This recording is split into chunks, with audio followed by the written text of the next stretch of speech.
और अब अहमदाबाद में हम पहुंच चुके हैं लाइट की ऑफिस में। ये कंपनी फाउंड हुई थी 2009 में और यहाँ पे बात करें तो ये कंपनी क्या करती है, micro finance for rural peri urban areas में। यहाँ पे इंडिविजुअल्स को लोन देती थी 2009 में। यहाँ पे सब लोग एस्पिरेशन हो रहे हैं, बढ़ रहे हैं आगे, और उनको बढ़ने के लिए फाइनेंस भी चाहिए। तो ये कंपनी फाइनेंशियल सर्विसेज प्रोवाइड करती है इन एरियाज़ को, और इसके बारे में आज हम बात करेंगे, उनकी जर्नी के बारे में, उनकी ग्रोथ के बारे में, और अहमदाबाद में जहाँ का उनका हेडक्वार्टर है वहाँ से उनके क्या यादें जुड़ी हुई, ये सब आज हम बात करेंगे। हाय दीपक, थैंक यू सो मच कि आपने हमें यहाँ पे बुलाया अपने ऑफिस में, हेडक्वार्टर ऑफिस पे। ये लाइट का हेडक्वार्टर ऑफिस है अहमदाबाद गुजरात में। और जैसे मैं बता रही थी, लाइट एक कंपनी है जो एम्पावर करती है वुमेन को, उनको फाइनेंस प्रोवाइड करती है। और दीपक आमिन जो इसके प्रमोटर और मैनेजिंग डायरेक्टर है। दीपक, थैंक यू सो मच कि हमें यहाँ पे बुलाया। बहुत ही कलरफुल वाइब चल रहा है यहाँ पे। थैंक यू बेनी, स्वागत है आपका गुजरात अहमदाबाद और लाइट की ऑफिस में। Thank you for having me on your show. Thank you. और दीपक, पहले तो जर्नी से ही स्टार्ट करते हैं। 2009 में स्टार्ट हुई थी आपकी जर्नी, तो ये आपकी जो थॉट प्रोसेस थी वो क्या थी कि आपको क्या लगा था वो नीड एट दैट टाइम कि आपने ये स्टार्ट किया जो माइक्रो फाइनेंस, मीसो फाइनेंस। उस टाइम पे तो इतना फोकस भी नहीं था उस पर, और नॉट मेनी कंपनीज जो थी इस पे फोकस करने वाली। तो आपकी क्या थॉट प्रोसेस थी और जर्नी क्या है 2009 से अब तक की? नहीं, बिल्कुल। एक्चुअली मैं पहले जब सियाटल में माइक्रोसॉफ्ट में काम करता था तब मेरा माइक्रो फाइनेंस से काफ़ी इंटरेक्शन होता था। यहाँ के काफ़ी लोग वहाँ पे आते थे फंड रेजिंग करने के लिए। तो तब मैं फिर ग्रामीण फाउंडेशन, जो doctor Mohammad Yunus Nobel laureate हैं, उनके एडवाइजरी बोर्ड पे मैं था। तो मैंने सोचा कि मैं अगर सारी दुनिया में एडवाइस कर रहा हूँ तो फिर हमारे खुद के देश में और खुद के मेरे नेटिव स्टेट में भी क्यों ना करें। तो जब मैं कंपनी छोड़ के जब मैं माइक्रोसॉफ्ट क्विट करके वापस आया तो तब राकेश, मैं और अविरल हम लोग साथ में मिलकर हमने ये तय किया कि हमको यहाँ पे ऐसा कुछ काम करना है जो कि रूरल एरियाज़ में, खास करके विमेन एम्पावरमेंट में और फाइनेंशियल इंक्लूजन में इम्पैक्टफुल काम करें, सस्टेनेबल करें और स्केलेबल करें। तो ये हमारा विज़न था। तो तब से लेके आज तक हमें बहुत ही खुशी है कि जर्नी पे इतनी एक्साइटमेंट हुई है हमें।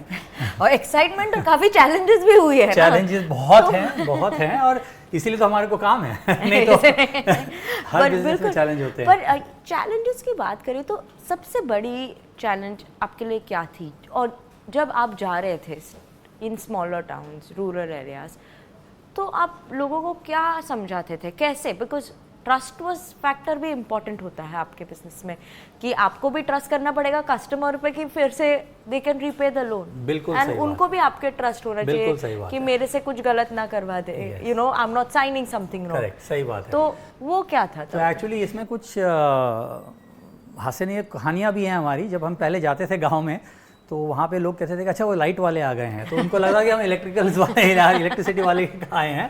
लेकिन आपकी बात बिल्कुल सही है बेनी कि इनिशियली हमको सबसे बड़ा प्रॉब्लम था कि लोगों को हम पे विश्वास नहीं हो कि हमारी महिलाओं को ये लोग मिलने आ रहे हैं, क्यों मिलने आ रहे हैं, पैसे क्यों दे रहे हैं, इतनी आसानी से क्यों दे रहे हैं। ऑफकोर्स आसानी से हम नहीं दे रहे थे, लेकिन धीरे धीरे जब उनको पता चला कि हम जेन्युइन हैं, सारी हमारी मीटिंग हम पब्लिक जगह पे करते थे और बार बार जाते थे, उनको समझाते थे पूरी प्रोसेस, जैसे उनके साथ बैठ के हम बात करते थे।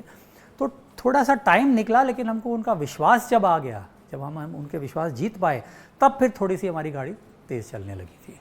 तो ये सबसे बड़ा चैलेंज था हमारे अर्ली डेज़ में। प्लस दूसरा था कि गुजरात का थोड़ा सा कल्चरल सिचुएशन थोड़ा सा अलग था, क्योंकि माइक्रो फाइनेंस दूसरे स्टेट्स में चल रहा था लेकिन गुजरात में इतना नहीं था। तो सही लोगों को हायर करना, इनिशियल फाइनेंसिंग सब हमने खुद ने की। हाँ, तो वो सब काफ़ी कठिनाइयाँ हुई थी उसमें। तो और ऑब्वियसली फाइनेंसिंग तो स्टार्टिंग में आपने की थी, पर उसके बाद कलेक्शन भी एक इम्पॉर्टेंट फैक्टर बन जाता है आपके बिजनेस में।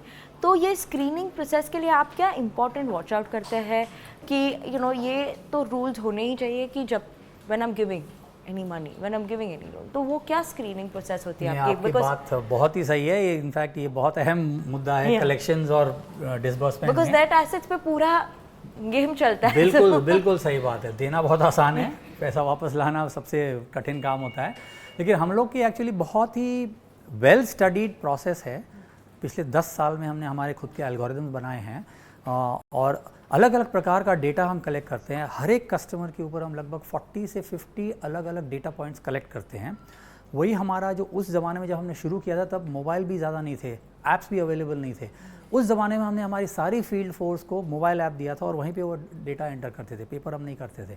तो सीधा उसका डेटा हमारे बैक एंड सर्विस पे आता था और यहाँ पे हम प्रोसेसिंग करते थे, यहाँ पे हम उसका पूरा एनालिसिस करके क्रेडिट स्कोरिंग करके फिर तय करते थे कि कौन सा कैलकुलेशन ठीक है, कौन सा स्कोर ठीक नहीं है, कौन सा कस्टमर ठीक रहेगा और नहीं रहेगा।